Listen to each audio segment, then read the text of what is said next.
Hello friends, this video on cell cycle and cell division part 12 is brought to you by examfear.com. No more fear from exam. Going to begin. So what happens in metaphase? Again, the bivalent chromosomes align on the equatorial plate, very similar to how it happened in case of mitosis. So these chromosomes, they will get connected to the spindle through their kinetochores, and now they will all be aligned at the equator, and this is known as the metaphase plate.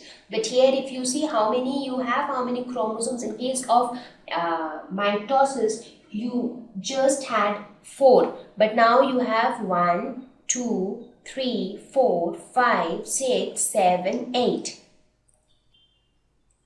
So here the bivalent chromosomes align on the equatorial plate.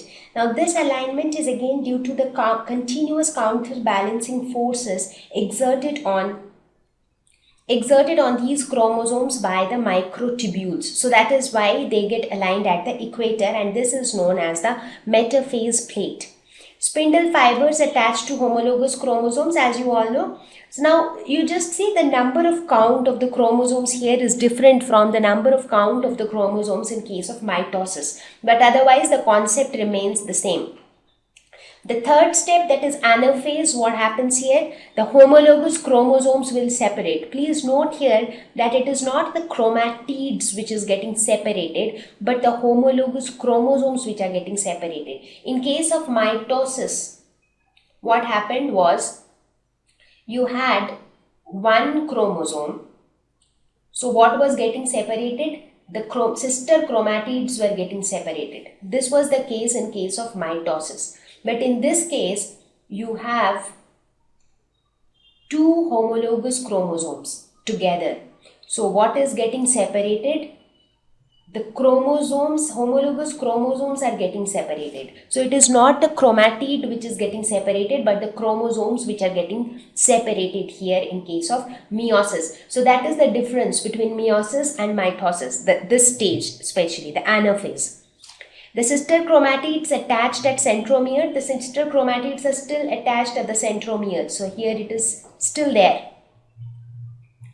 So also the cell lengthens because of the non-kinetochore microtubules. The concept is still the same. The kinetochore microtubules, those microtubules which are connected to kinetochores of chromosomes, they are trying to pull the homologous chromosomes towards opposite poles. However, the non-kinetochore microtubules, they will stretch and they will lengthen the cell. So there will be an elongation of the cell. At the same time, the homologous chromosomes will separate, they will move towards opposite poles. Now the last phase of meiosis 1, that is telophase 1. In this case, the nucleolus will reappear, nuclear membrane will reappear. So if you see here, again, they got separated at the two ends. They reached two ends, nuclear membrane, nucleolus, all these things will reappear. Cytokinesis will start. So once the cytokinesis starts, it will break up into, the cytoplasm will get divided and it will break into two separate cells. So what will be the result? The result will be two daughter cells with half number of chromosomes. So you have two daughter cells with half number of chromosomes. Correct? So here if you see, the number of chromosomes have reduced to half. So this ends your meiosis 1. Now this is not the end. So in this meiosis 1 effectively ends when the chromosomes arrive at opposite poles. So the ideal result would be that each daughter cell has half the number of chromosomes. But there are few exceptions. There might be few cells which might enter into a resting phase. So what is a resting phase? Where the cell doesn't divide. So they enter into a resting phase which is often known as interphase 2. It is a very short-lived stage, and no DNA replication will occur in that stage. We will talk about that resting phase very soon. So if you see, we started with this in prophase. So in prophase you had 1, 2, 3, 4 chromosomes here, 4 chromosomes here. So total you had 8 chromosomes in one cell. Now how many you have? 1, 2, 3, 4. So here you have 4, here you have 4, and here you had 8. So the chromosome number has reduced to half, right, by the end of meiosis 1. Now, as I said, there are certain cells which get tired by this time and they do not want to divide any further. So they enter into a resting phase where they do not undergo any division. And this phase is known as interkinesis. So this is basically the stage between two meiotic divisions. So between meiosis 1 and meiosis 2, interkinesis is the stage. It is a very short-lived stage, not for a very long time, for a short time. No DNA replication will not, okay, one more thing is that not all cells will enter this stage. Only some cells will enter this stage.